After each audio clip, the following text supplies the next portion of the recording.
Hello friend, welcome back to my channel. આજે આપણે બનાવીશું ફેબ્રિક જ્વેલરી સેટ, જેના માટે હું અહીં કાર્ડબોર્ડ શીટનો ઉપયોગ કરી રહી છું। જો તમે બિગનર છો અને પહેલી વાર જ્વેલરી સેટ બનાવો છો તો હું તમને સજેસ્ટ કરીશ કે હંમેશા કાર્ડબોર્ડ પર જ જ્વેલરી બનાવો, જેના માટે કોઈ MDFની જરૂર નથી। એન્ડ જો જ્વેલરી તમે કસ્ટમર માટે બનાવતા હોય તો જ MDFનો યુઝ કરો।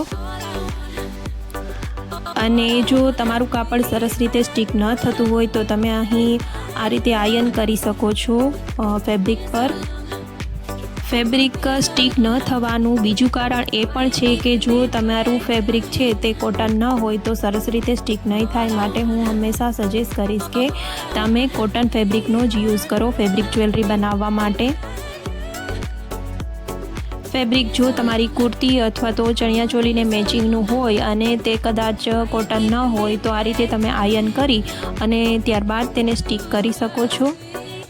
હું અહીં સ્ક્વેર પેન્ડલ અને સ્ક્વેર ઇયરિંગ બનાવી રહી છું, તો તમે જો જ્વેલરી શીખવા માંગતા હોય તો સાથે સાથે બનાવી અને શીખી શકો છો।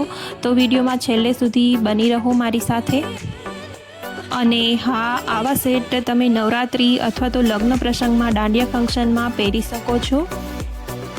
જો આવા સેટ તમે બનાવી અને સેલ કરવા માંગતા હોય તો સેલ પણ કરી શકો છો। આ ખૂબ જ ટ્રેન્ડમાં છે અને પહેરાતા પણ ખૂબ જ સરસ લાગે છે। તો ફ્રેન્ડ, એક નાનકડી રિક્વેસ્ટ છે કે હજુ સુધી જો તમે વિડીયોને લાઇક ન કર્યો હોય તો વિડીયોને લાઇક કરી આપો, અને જો તમે મારી ચેનલ પર ન્યૂ છો તો ચેનલને સબસ્ક્રાઈબ કરી બેલ આઇકનને પ્રેસ કરો અને તમારા ફ્રેન્ડ અને ફેમિલીમાં શેર જરૂરથી કરજો।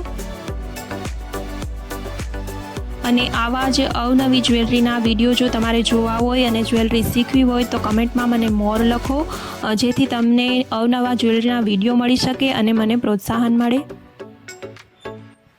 તો આ રીતે ફેબ્રિક સ્ટીક થઈ ગયું છે અને સુકાઈ પણ ગયું છે, તો આ ફર્સ્ટ સ્ટેપ કમ્પ્લીટ થાય છે। અને હવે બીજા સ્ટેપમાં આપણે મિરર સ્ટીક કરીશું। મને મિરર વર્ક ખૂબ જ ગમે છે અને આમાં પણ મેં મિરરનો જ યુઝ કર્યો છે। મને મિરર ખૂબ જ ગમે છે, માટે જો તમને પણ ગમતા હોય તો મિરર લગાવી શકો છો અથવા તો કોઈ પણ પેન્ડલમાં જે મેચિંગ થાય તે લગાવી શકો છો।